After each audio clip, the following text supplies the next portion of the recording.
RCR, la red que comunica y une al Perú.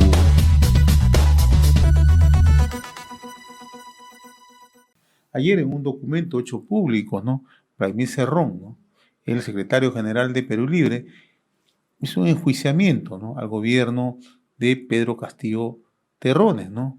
Que además lo ha puntualizado, es el primer gobierno de izquierda en el país. Pero entre otros temas, ¿no? Vladimir Cerrón, en este documento, le pide al presidente Pedro Castillo que destierre al sindicato, familiares y amigos o el entorno chotano, ¿no? En relación a la provincia de Chota, de donde es originario el presidente de la República, ¿no?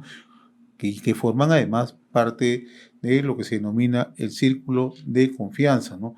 Pero hay otro elemento que también no se puede perder de vista, ¿no? Ahí ha pedido que priorice a Perú Libre, Juntos por el Perú y algún partido de derecha negociable, ¿no?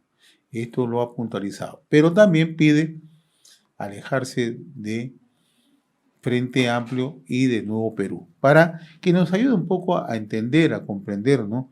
La posición que adopta en estos momentos, en estas circunstancias, en momentos muy difíciles para el país. Estamos ya en comunicación con Manuel Bernales Alvarado, politólogo, consultor internacional, amigo de esta casa. Qué gusto saludarlo, Manuel. Un abrazo, ¿cómo estás? Felices fiestas. Felices fiestas también, y cuádruple joroba, o quíntuple joroba, por la Navidad. Así, cortate la torta el 25, ya me contaron. Qué gusto saludarte. Un abrazo atrasado, pero a la distancia, mi estimado Manuel. Yo Igualmente, para todos ustedes. Hacía un preámbulo respecto a este documento, ¿no? Que ayer hizo público Vladimir Cerrón, el secretario general de Perú Libre, ¿no? ¿Cómo interpretas tú ese hecho, ¿no? Porque tiene algunos puntos bastante críticos contra el gobierno, pero también hay quienes empiezan a entender que es una presión y otros han ido un poco más allá, piensan que esto es un chantaje, ¿no? ¿Cómo lo ves tú, por favor? Es parte de la lucha política. En primer lugar, mi percepción del documento de Vladimir Cerrón es que está dirigido más a convencer a los convencidos, en particular a quienes le obedecen a él directamente y al exterior, para aquellos que él considera sus aliados seguros, particularmente la República de Cuba y el Partido Comunista de Cuba. Eso hay que entender, porque él arguye que el partido que lleva al poder, que él maneja, que él dirige, del cual él es el secretario general, es un partido marxista-leninista. Y de todos los partidos de la izquierda que hay hoy día en América Latina y el Caribe, el único que se declara y está en el gobierno marxista-leninista es el Partido Comunista de Cuba. Punto uno. Punto dos. Sin embargo, él omite algunas cosas de manera deliberada. Por ejemplo, omite señalar que no obstante las diferencias que él tiene con el gobierno de Castillo, hay algunos hechos que yo los voy a mencionar porque son hechos políticos y no porque me gusten o no me gusten. El análisis político no es porque te gusta o no te gusta, sino por lo que es uno. La relación de la Cancillería y de la política exterior con actores políticos importantes que paso a mencionar. Uno, los Estados Unidos. Tenemos allá un embajador que es de carrera, de prestigio y que vive en los Estados Unidos y es parte de la Academia Estadounidense y que además ha sido muy bien recibido por la administración y por el propio Biden. Entonces, eso debe ser una espina en el discurso de Cerrón. Por otro lado, el cardenal de Huancayo ha sido condecorado con la Orden del Sol. Si bien esto es personal, esto es una muestra, un botón de la estupenda relación que tiene la Cancillería con el Vaticano y con el jefe de Estado Vaticano, con el cual el Perú tiene embajada y relaciones. 3, la relación con organismos del sistema de Naciones Unidas, en la cual pues la Cancillería se está desenvolviendo bien. 4, la designación de algunos embajadores que no son el tipo de embajadores como los que nombró Nadine Heredia de su collerita, sino que son embajadores de carrera y a los cuales está criticando Cerrón. Entonces, este punto es una contradicción muy grande y nos revela que no es un gobierno de la izquierda, porque esa es una izquierda que no es una, son varias, así como tampoco hay la derecha, sino que son derechas fraccionadas. Ejemplo, la composición del Congreso. Y ejemplo, en el segundo caso, haber ganado las elecciones solo por 40,000 votos, que no son 400,000. Entonces, esa es la primera cuestión que yo quisiera señalar en relación al mensaje de Vladimir Cerrón, a su evaluación. Repito, es una evaluación del secretario general de un partido marxista-leninista que aplica una doctrina para interpretar la realidad, pero que omite señalar cuestiones evidentes de esa realidad porque no le conviene a su discurso. Ahora, en el documento hay una crítica bastante directa hacia lo que Cerrón denomina el gabinete caviar, ¿no? Dice, quienes nunca estuvieron en la campaña, nunca lo defendieron y por el contrario, lo atacaron. Pero sobre todo, con quienes no comulgaban con el programa de gobierno proclamado. La bancada de Perú Libre, hasta el último momento, se opuso a la investidura del gabinete, votando en contra en el último intento de salvar al presidente de la fauce de la caviarada. Yo te he salvado, le dice, ¿no? Pero hacia adelante tienes que tomar otras acciones. ¿Por qué te pregunto esto, Manuel? Dentro del análisis político, ¿no? Sí. Mucho se está indicando ahora que el presidente va a realizar cambios en el gabinete, ¿no? Eso dicen que el 22 de enero. Exacto. Entonces, ¿esto no es un poco también presionar al presidente, decirle yo te estoy salvando la vida hasta el momento? Así es evidente, es correcto lo que tú dices, pero hay que añadir algunas cosas en eso. ¿Cómo no? Si el presidente deja de contar con el equipo que se le llama caviar, que a mí no me gusta llamarles así, ¿no? Es un equipo que se concentra en Juntos por el Perú, que es un conglomerado de pequeños partidos y dirigentes políticos que conocemos hace muchísimos años, que vienen de las universidades y muy pocos de otros sectores sociales de la República, que funcionan muy vinculados a cadenas internacionales académicas como el Consejo Latinoamericano de Ciencias Sociales, dirigido hasta hace poco por mi querido amigo Atilio Borón, y vinculado a partidos del Grupo de Sao Paulo y del Grupo de Puebla. Pero el Juntos por el Perú tiene una característica para mí, con todo respeto, lo digo por ellos, con todo respeto, una característica bastante ONGista y de peso de algunas personalidades. En concreto, tienen experiencia y un discurso que tiene mucho que ver con el llamado otro desarrollo es posible, con el altermundismo y con discursos que están de moda en el mundo de las ONGs y en el mundo de América Latina y en otros continentes también. Pero la pregunta que yo me hago es lo siguiente: si deja de contar con ellos, ¿con quiénes va a contar para un manejo un poco más tranquilo, vamos a decir, más sosegado, más racional de economía y finanzas, pro inversión y de algunos ministerios donde ellos no solamente están ya como titulares, sino que se han encontrado con funcionarios que están allí desde los años 2000, que pertenecen a corrientes parecidas, aunque no pertenezcan al grupo de partidos de Junto por el Perú, ni al grupo de Otra Mirada que dirige y edita Salomón Lerner Guitis. Entonces, ahora tiene razón en otro punto. El país no puede ser gobernado por un grupo de amigos de la familia ni del distrito al cual pertenece el presidente. Pero esto mismo lleva a la siguiente pregunta: si él pierde el apoyo de este sector profesional de jóvenes llamado caviar y otros que es un poco plurivalente, que tiene distintas aristas y relaciones, ¿con quiénes los va a reemplazar? ¿Con dirigentes marxistas, leninistas, mariateguistas? ¿Dónde están? No existen. Tiene problemas muy serios. Y por último, un punto capital del mensaje de Cerrón que no menciona.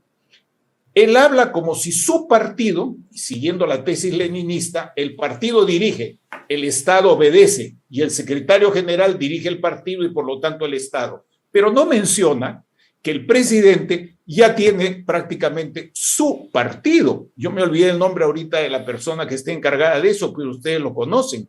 Y también tiene su SUTEP, ya tiene su FENTUP, que fue la primera decisión que tuvo el presidente Castillo a pocas horas de llegar, después de haber juramentado como presidente. Esto no lo menciona, y esto significa entonces que le está diciendo al presidente: olvídate de tu sindicato, olvídate de tu partido y tienes que gobernar con mi partido y conmigo. Claro, pero cuando le dice tienes que gobernar con mi partido, con Perú Libre, le dice tiene que estar en la primera línea. Dicho de otra manera, nosotros vamos a tener el manejo, el control de un futuro gabinete, ¿no? Pero además le recomienda, sugiere o trata de imponer otros temas, ¿no? Porque le dice Perú Libre en primera línea, seguido por los caviares, ¿no? Estoy citando textualmente lo que dice este documento, ¿no? Sí. Y los partidos de derecha que brinden apoyo coyuntural, apartando a los familiares del sindicato y a los chotanos, ¿no? O sea, ese es el horizonte que tiene en estos momentos Vladimir Cerrón, ¿no? Porque yo te decía, es fácil en estas circunstancias, tú que sigues muy de cerca el devenir político en los últimos años en el Perú, que Castillo, en un arranque ya de independencia, yo me quiero desligar de Cerrón, o va a ser muy difícil, muy complicado que Castillo se desligue de Cerrón. Es muy complicado. En primer lugar, porque en el análisis político también juegan las personalidades. La personalidad de Cerrón es una personalidad que se adapta bien al arquetipo, al tipo conocido del dirigente de partidos comunistas de secretarías generales, ¿correcto?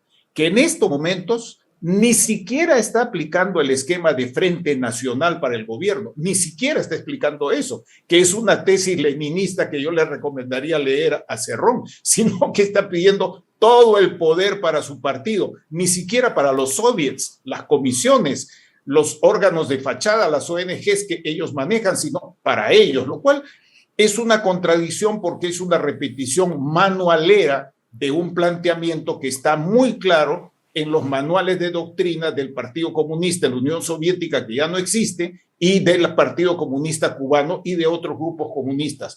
Pero esto tiene un asunto sumamente grave. Él no dice ni una sola palabra sobre los temas de inseguridad, sobre los temas de quiebra del orden jurídico en relación a las empresas inversionistas en las cuales las empresas de la República Popular China son hoy día el primer inversionista extranjero directo en el Perú.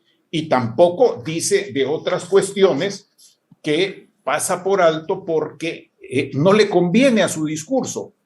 Insisto, es un discurso dirigido a sus huestes dentro de su canon y a sus aliados en el extranjero, y que omite cuestiones fundamentales. Y algo más, cuando él dice que es un presidente de izquierda, análisis de personalidades, por si acaso, ya me refería a Cerrón, ahora al presidente Castillo. Lo que él dice del presidente Castillo y que se puede corroborar por lo que uno ve todos los días, corresponde a un dirigente marxista, leninista, a la medida de su partido Perú Libre, o corresponde más bien a un ciudadano que tiene un peso de la cultura local muy fuerte y un entrenamiento como dirigente sindical. Las cosas hay que decirlas claramente. En consecuencia, este discurso de Cerrón está plagado de contradicciones y me parece que no va a llegar muy lejos, pero olvídate de la última frase. Hay otros elementos en los cuales tampoco menciona, y no menciona para nada los problemas sustantivos de seguridad ciudadana y de relaciones internacionales que tiene la República del Perú. Eso no lo menciona, para nada, absolutamente. Entonces, es un planteamiento, es una evaluación hecha de acuerdo a sus criterios, en los cuales yo coincido en un punto, cuando él se refiere, tal vez recordando a este asunto de los círculos de la obra de Dante, los círculos del infierno. Los círculos concéntricos. Se refiere a los círculos. Sí, en eso tiene razón, pero ese esquema, aplicado al revés como él quiere, lo va a llevar a una confrontación muy fuerte. Y por último, a una cuestión. ¿Tiene él la seguridad de que va a seguir contando con su primera minoría en el Congreso? No parece, porque ahorita ya hay acercamientos muy grandes de otras minorías en un Congreso que sigue fraccionado. Por último, te quiero decir algo que estoy trabajando. Este discurso de Cerrón para mí es sobre todo una preparación para las elecciones departamentales, provinciales y municipales por venir, porque lo dice en una frasecita, pero ahí está el corazón de la intención, porque él no puede salir del esquema y decir nos olvidamos de las elecciones, no, vamos a ganarlas y a consolidar nuestro poder. Y ese es el asunto. Ahora, ¿qué es más fácil en la situación en que nos encontramos? ¿Que Cerrón se ubique en la oposición o que sea gobierno para transitar por las elecciones para gobiernos regionales? O sea, estoy hablando de regiones, de provincias, de alcaldías. ¿O se ubica en la oposición? Pregunta. No tengo seguridad para responder. Te respondo con una hipótesis. Él tiene que escoger dos caminos. Si sigue apoyando, si se corrige con respecto a su documento y sigue apoyando a Castillo, o si se aparta de Castillo y pasa a dirigir una oposición de su partido, una oposición de izquierda de su partido, con otros aliados que van a disputar espacios con aquellos partidos que hoy en el Congreso también apoyaron a Castillo, que son Acción Popular y los otros que conocemos. En consecuencia, él está un poco atrapado en un insólito destino. Manuel, una pregunta final, me queda un par de minutos. ¿Va a ser fácil para el presidente Castillo armar un gabinete de acuerdo a la intencionalidad que muestra Vladimir Cerrón, ¿no? Perulibristas, un sector de la izquierda al que él denomina caviar y un sector de la derecha en la que ubica a Acción Popular, a Podemos y otras agrupaciones? O sea, ¿va a ser fácil juntar a todos en la mesa? Es bastante difícil, muy improbable. Y yo aquí te menciono de nuevo la percepción de las personalidades en el actuar político. Por ejemplo, personalidades de varones, personalidades de mujeres. Y en este caso, la personalidad política del presidente Castillo. Y te diré una frase que no es para hablar mal o bien de él, es simplemente lo que un psicólogo social o varios psicólogos sociales con los cuales me he reunido se resumirían en esto. Carácter es destino. Él es lo que es y probablemente va a ser muy difícil que cambie y que se adapte, porque sus coordenadas en cuanto a la formación de su personalidad hasta los 7 años y las experiencias sindicales y otras distritales que ha tenido, no le dan hasta hoy con una estatura para ser dirigente estatal, con una estatura estratégica necesaria. Va a ser muy difícil, imposible no es. Va a tener que seguir contando con algunos sectores que lo apoyan y hay que hacerse las preguntas. ¿Cuál va a ser la reacción de las gentes cuando él no pueda atender a todos los incendios que le van a poner aquellos que quieren mayor radicalidad? ¿Cuál va a ser la reacción del Vaticano y de los otros aliados externos? ¿Cuál va a ser la reacción de los empresarios? ¿Cuál va a ser la reacción de los pequeños y medianos empresarios y del sector agrícola que están muy afectados? Y por último, ¿cómo van a repercutir estas cosas no solo en las elecciones, sino en la gestión de la pandemia y de la alta carestía del costo de la vida que es indetenible y de la pérdida de oportunidad que se tiene por los precios de las materias primas y de la agricultura de exportación? Muy bien, Manuel. Como siempre, muy agradecido, muy reconocido por esta comunicación con RCR, Red de Comunicación Regional, ¿no? No sin antes desearte un bonito año 2022, mi estimado Manuel, ¿no? Y vamos a seguir conversando estos temas, ¿no? Porque tú siempre sigues todo este devenir político en nuestro país y también en el plano internacional. Un fuerte abrazo, Manuel. Feliz 2022. Un abrazo grande para ustedes. Espero que en una próxima oportunidad aquello que he dejado como hipótesis ya voy a poner en limpio como mis primeras conclusiones. Pero tú me conoces bien, yo tengo mucho respeto por el programa de ustedes. Muy responsable eres tú además, ¿no? Tú tienes mucha responsabilidad además cuando emites una opinión. No se puede afirmar aquello que no tiene corroboración completa. Un gran abrazo. De igual manera. RCR, la red que comunica y une al Perú.